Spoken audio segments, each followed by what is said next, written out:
नारायण नारायण।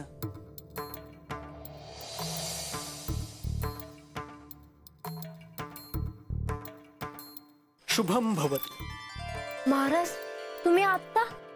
होय बानू, कारण वेळच अशी आहे। भविष्यातल्या काही संकटांपासून तुला सावध करण्यासाठी मी आलोय। काय झालंय महाराज? बानू, मी आता तुला फार काही सांगत नाही, परंतु एवढंच लक्षात ठेव की पुढच्या काही काळात अशुभाचं सावट असणार आहे। त्यामुळे या काळात तुझ्या या वाड्याबाहेर पडू नकोस। म्हणजे महाराज मला नाही समजलं। काही विपरीत तर घडणार नाही ना? बाहेर का नाही जायचं म्या? कारण या काळात काहीही अशुभ घडू शकतं। कुठलीही समस्या उद्भवू शकते। या अशा गोष्टी तुला सांगितल्या तर तू आणखी काळजी करत बसशील, म्हणून मी सांगतो तेवढंच लक्षात ठेव। आणखी एक गोष्ट, चुकून अशी समस्या उद्भवलीच तर खंडेरायांना हाक मारण्याची घाई करू नकोस। या काळात तू खंडेरायांना कोणतंही साकडं घालणार नाहीस, हे ध्यानात ठेव। महाराज माझ्या हातनं काही चुकलं का? तसं असेल तर सांगा मला। नाही बनू, तुझं काहीही चुकलं नाही, परिस्थितीच अशी आहे। बनू, तू काही दिवस खंडेरायांचं स्मरण न करता राहू शकतेस का? नाही महाराज। पण मग तुला केवळ त्यांची मनोभावे पूजा करावी लागेल, पण त्यांना हाक मारू नकोस, कारण तुझी हाक थेट खंडेरायांपर्यंत पोहोचते। मी सांगेपर्यंत तू खंडेरायांना हाकही मारू नकोस आणि त्यांना कोणतंही साकडं घालू नकोस।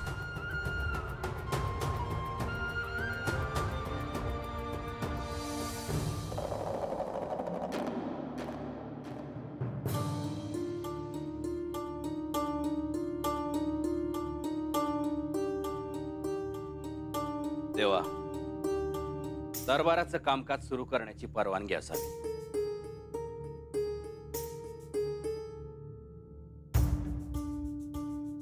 आज प्रधानजी आपल्या समोर कुंभक भेटीबद्दल सांगणार आहेत।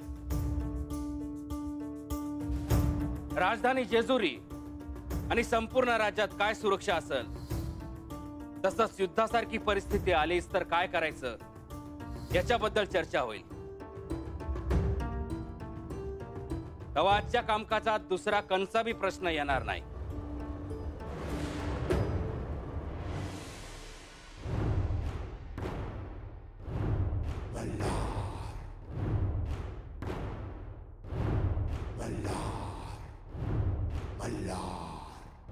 श्री खंडेराय आणि माझी जी चर्चा झाली त्यानुसार मी कुंभकाची भेट घेण्यासाठी गेलो होतो। कुंभकाला भेटण्यामागची पार्श्वभूमी अशी आहे की खंडेरायांचं जेव्हा मणिमल्लाशी युद्ध झालं तेव्हा त्यांचा जो सेनापती होता तोच उलूक पुन्हा कुंभकाकडे आला आहे। श्री खंडेराय आणि चिरंजीवी सौभाग्यकांक्षिणी म्हाळसा देवी यांचा विवाह पौष पौर्णिमेला आहे। अशा शुभ प्रसंगी युद्ध नको म्हणून कुंभकाला समज देण्यासाठी मी गेलो होतो, परंतु कुंभक युद्धासारखी परिस्थिती तयार करणार हे निश्चित। तर त्या कुंभकाला युद्धच पाहिजे असेल तर आम्ही बी युद्धाला तयार आहोत। आम्ही बी तयार आहोत, होऊन जाऊ द्या। आम्ही बी तयार आहोत, होऊन जाऊ द्या।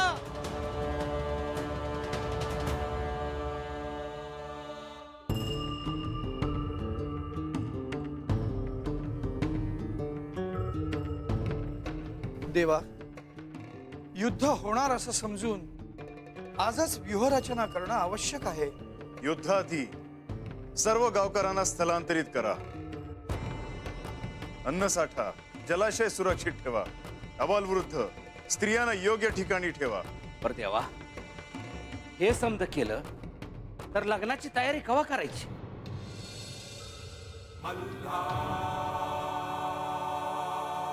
बानू, ए बानू, कुठं राहिली म्हणायची? बानू, काय ग म्हणजे? हाय का आता? मी बोलले की तोंड दिसतंय माझं तवा. अग पर झालं तरी काय? अगं मी घर ना आले रानात जायचं म्हणून, आणि अजून तूच तयार नाहीस. चल की बाई, समजे गेले रानात का वाशेरडान माग. नाही म्हणजे मी नाही यायची आजच्या. बानू, आता हे काय नवीनच?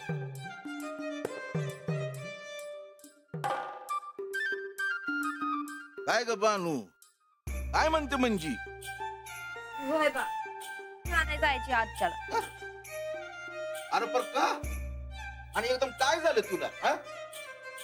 नाही तर रोज चाला तर मंजीच्या आधी तू तयार असती या शेड रानात न्यायला. आज काय झालं? हा पर बानू, तुला बरं वाटत नाही वय? होय ग बानू, काय काय झालं? काय नाही, म्या बरी आहे. अरे बाप, सकाळच्याला महाराज आलं होतं. ते म्हणले की पुढच्या काही दिवसात अशुभाचं सावट असणार आहे, त्यामुळं घराबाहेर पडू नगस. अरे देवा, म्हणजे काही विपरीत तर होणार नाही ना? बानू, अगं तुझी एक हात खंडेरांपर्यंत पोहोचतीया. खंडेरान तुझ्या सोबत असताना तुला काय होणार आहे? नाही ग, ते मला म्हणले की बाहेर पडलं तर काय बाय पण होऊ शकत. ते असं बी म्हणले की म्या सांगपतूर खंडेरासनी कंच बी साकडं घालू नगस म्हणून. आता हे समज काय म्हणायचं? आता काय करावं ग? बाप, महाराज मला म्हणले की म्या त्यांच्यासाठी शिष्यासारखी आहे. आता असं असताना म्या त्यांचं म्हणणं कसं तोडू बरं? तूच सांग. म्या कुठं सांगतोय तुला की तू त्यांचं ऐकू नकस म्हणून?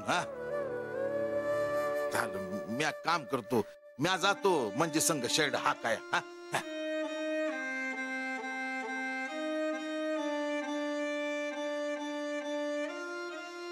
चल चल ग म्हणजे चल. बा, अरे नीट जा र. आता मला काय होत या? तू काळजी घे, जाऊन आलोच म्या. चल ग.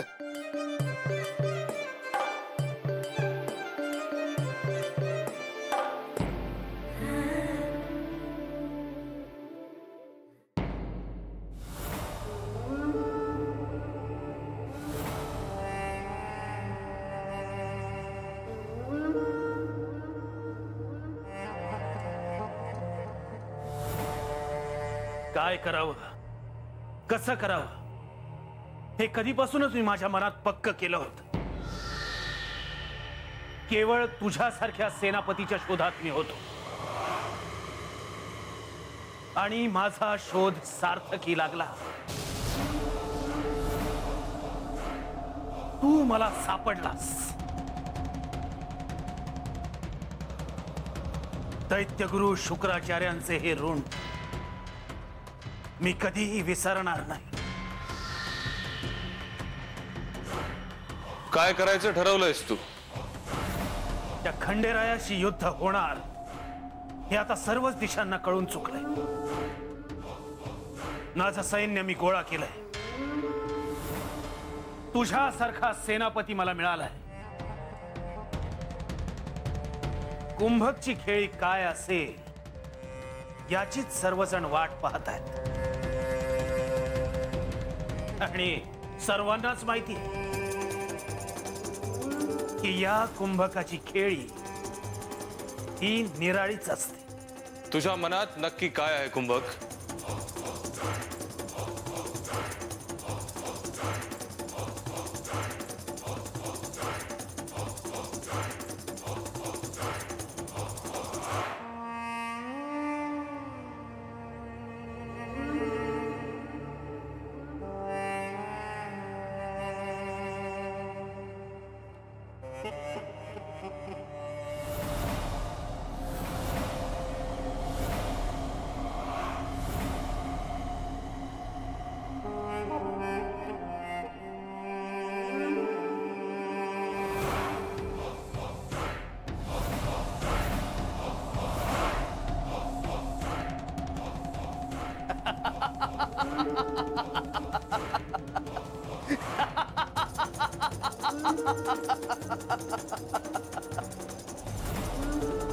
माझ्या मनात होतं तेच तेच चित्र दिसतंय मला.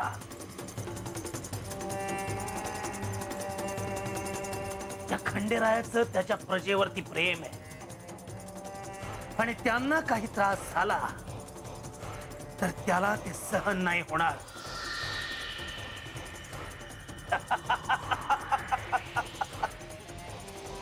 त्याचा विवाह पौष पौर्णिमेला. त्या आधीच मला हे युद्ध हवंय. मी तुझ्या वचनात अडकलोय कुंभक. तू मला केवळ युद्धाचा दिवस सांग.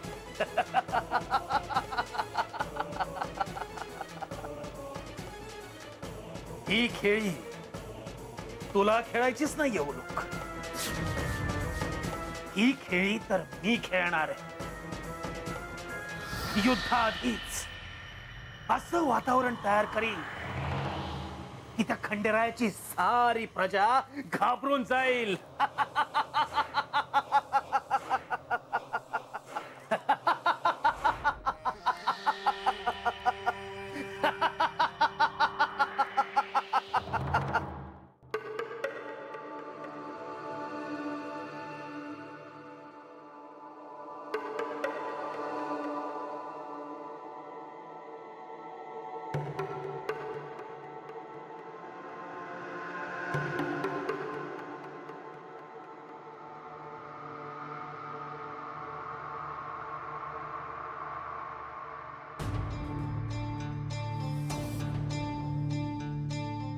म्हाळसाचा विवाह म्हणजे एक दिव्यच आहे.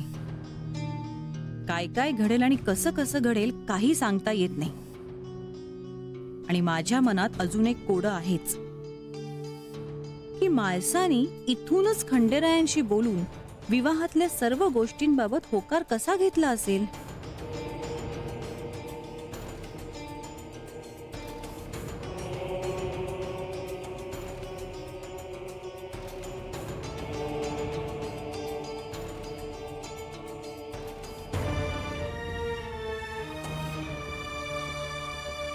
इथे बसून जेजुरीत खंडेरायांशी कसं बोलता येईल पण काही सांगता येत नाही.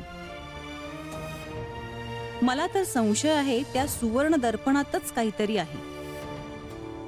म्हाळसा काही झालं तरी तो सुवर्ण दर्पण काही सोडत नाही. तिच्या शयन कक्षाबाहेर सुद्धा तो दर्पण ती आणत नाही. खंडेरायांनीच दिलाय तिला तो. आता पाहिलाच हवा काय आहे त्या दर्पणात.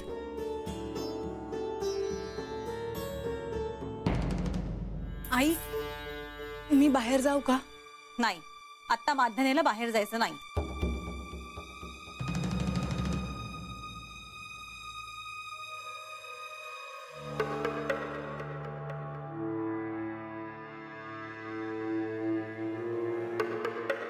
खरं तर हिला मी हो म्हणायला हवं होतं. म्हणजे मला नीट पाहिला तरी मिळाला असता.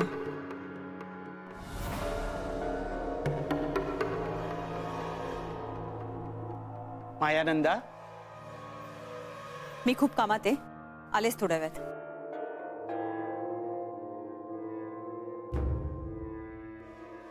या कक्षाची आवरावर मी करते, तुम्ही बाहेर जा. गंगा, तू जरा बाहेर जा.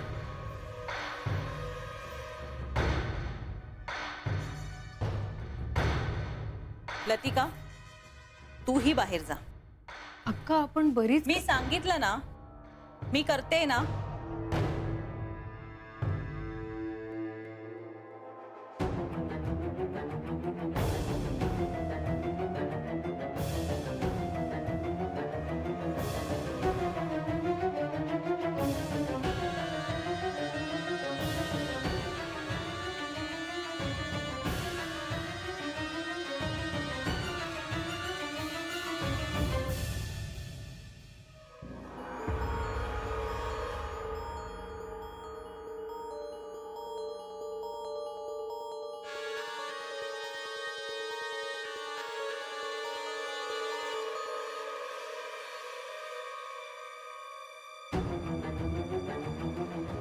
किती चाणाक्ष ही मुलगी. सहज सापडेल असा ठेवला नाहीये दर्पणीने.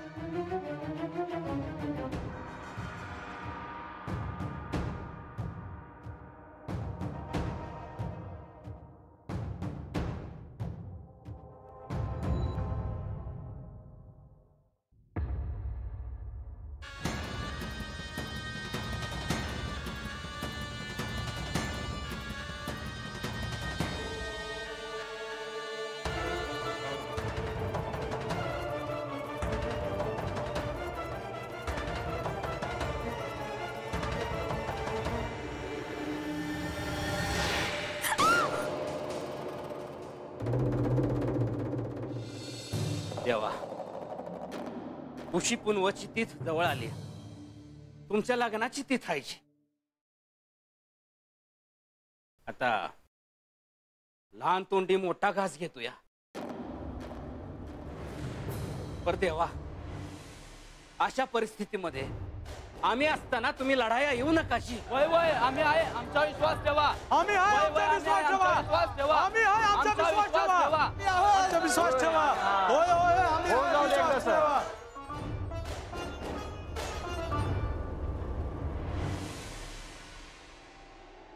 आधी युद्ध जिंकू आणि मग आनंदाने विवाह करू. येळकोट, येळकोट! येळकोट, येळकोट! सदानंदाचा! सदानंदाचा! येळकोट, येळकोट! येळकोट, येळकोट! सदानंदाचा!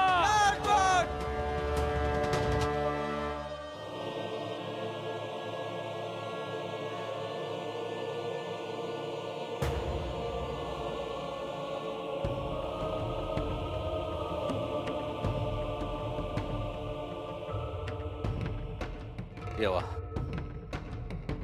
काय सांगावं काय बी कळण असं झालंय बघा. काय झालं चोडप्पा? अव जेजुरीत आणि अख्ख्या पंचक्रोशीत समध्या लोकांच्या घराच्या दरवाजावर काळ्या सापाची चिन्ह दिसू लागलेत. आता ही चिन्ह कुठनं आली, कशी आली, काय बी कळना झालंय. समधी लोक लय घाबरल्या ती बघा.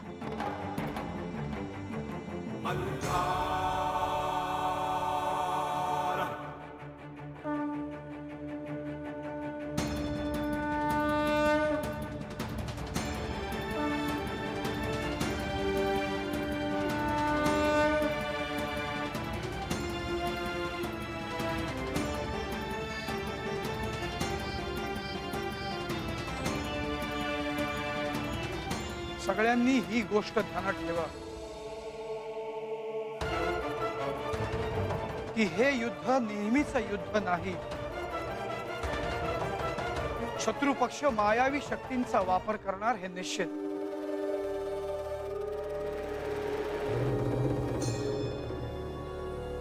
उलुखने पहिले अस्त्र सोडले आहे. माझ्या राज्यात भय आणि दहशत पसरवण्याचे का शासन असते हे त्याला कदाचित माहित नसावे.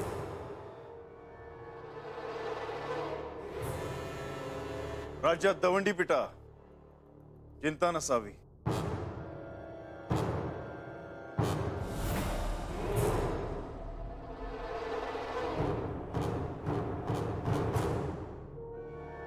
आम्ही ती चिन्ह मिटवून टाकू.